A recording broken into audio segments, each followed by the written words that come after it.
BJP కేంద్ర ప్రభుత్వం అనుసరిస్తున్న కార్మిక కర్షక ప్రజా వ్యతిరేక విధానాలను వ్యతిరేకించి ప్రభుత్వ రంగ సంస్థల ప్రైవేటీకరణను ప్రతిఘటించండి. నవంబర్ 26 దేశవ్యాప్త ఆందోళనను జయప్రదం చేయండి. సిఐటియు పిలుపునిచ్చింది.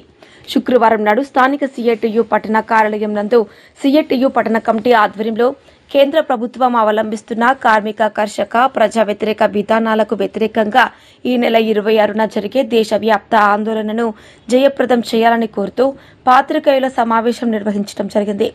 ఈ సందర్భంగా సిఐటియు జిల్లా కార్యదర్శి కె శ్రీనివాసులు మాట్లాడుతూ కార్మికుల హక్కులను కాలరాసే 4 లేబర్ కోడ్లను రద్దు చేసి కార్మికుల హక్కులను పునరుద్ధరించాలని, పని ప్రదేశంలో సమానత్వాన్ని భద్రతను పెంచాలని, అసంఘటిత రంగ కార్మికులను రిజిస్ట్రేషన్ చేసి వారికి పెన్షన్తో సహా సామాజిక భద్రత అందించాలని, భవన నిర్మాణ కార్మికులకు ఈఎస్ఐ పథకం చేకూర్చాలని, సంక్షేమ నిధిని ఏర్పాటు చేసి ఈ శ్రమ పోర్టల్లో నమోదు చేసుకున్న కార్మికులందరికీ ఆరోగ్య పథకాలు, ప్రసూతి ప్రయోజనాలు, జీవిత వైకల్య బీమా అమలు చేయాలని, కార్మికులకు కనీస వేతనం 26,000గా నిర్ణయించి అమలు చేయాలని, కాంట్రాక్ట్ అవుట్సోర్సింగ్, డైలీ వేజ్, కంటిన్యూస్డ్ ఉద్యోగులను రెగ్యులర్ చేయాలని, కేంద్ర ప్రభుత్వ స్కీముల్లో పనిచేస్తున్న స్కీమ్ వర్కర్లను ప్రభుత్వ ఉద్యోగులుగా గుర్తించి కనీస వేతనాలు అమలు చేయాలని, ఉపాధి హామీ పని దినాలు 200 రోజులకు పెంచి రోజు వేతనం 600 రూపాయలు చేయాలని, పట్టణ ప్రాంతాల్లో కూడా ఉపాధి హామీ పథకం అమలు చేయాలని,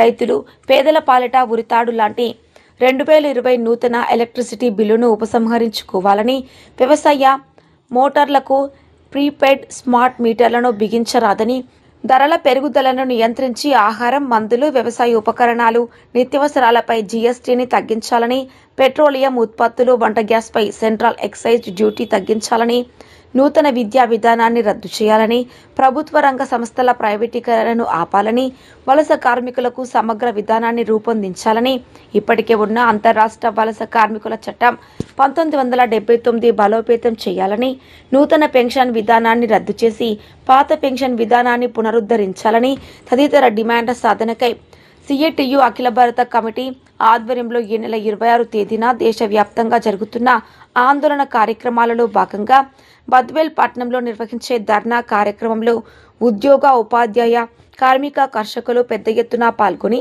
జయప్రదం చేయాలని పిలుపునిచ్చారు.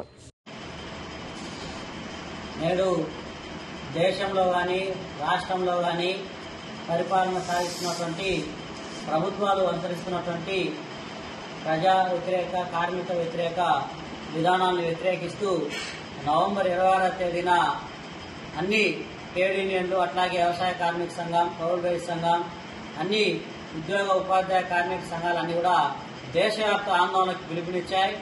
ఆందోళనలో భాగంగా బద్వేలు పట్టణంలో కూడా సిఐటియు, వ్యవసాయ కార్మిక సంఘం, స్టూడెంట్ ఆర్గనైజేషన్, యూత్ ఆర్గనైజేషన్, అట్లాగే మహిళా సంఘం, ఇట్లా ఉన్నటువంటి అన్ని సంఘాన్ని కలుపుకొని ఈరోజు కేంద్రంలో అధికారంలో ఉన్నటువంటి బీజేపీ ప్రభుత్వం అనుసరిస్తున్నటువంటి ప్రజా వ్యతిరేక, కార్మిక వ్యతిరేక విధానాలను వ్యతిరేకిస్తూ పెద్ద ఎత్తున ఆందోళన కార్యక్రమం చేపడతానా.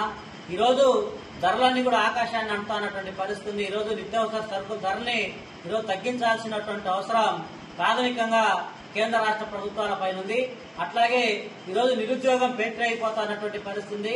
అదేవిధంగా ఈరోజు మన ప్రజా సంపదగా ఉన్నటువంటి ప్రభుత్వ సెక్టార్లో ఉన్నటువంటి పరిశ్రమలన్నీ కూడా ప్రైవేటీకరణ చేస్తున్నటువంటి పరిస్థితి.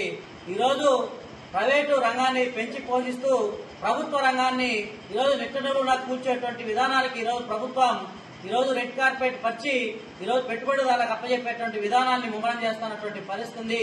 కాబట్టి ఈ ప్రజా వ్యతిరేక, కార్మిక వ్యతిరేక విధానాలన్నింటినీ కూడా తిప్పికొట్టేదానికి యొక్క ఆందోళన కార్యక్రమంలో పెద్ద ఎత్తున కార్మికులు, కర్షకులు, ఉద్యోగులు, ఉపాధ్యాయులు, మహిళలు, నిరుద్యోగ యువకులంతా కూడా పాల్గొని జయప్రదం చేయాలని చెప్పేసి ప్రజా సంఘాల ఐక్య వేదికగా మేము అందరం కోరుతున్నాం.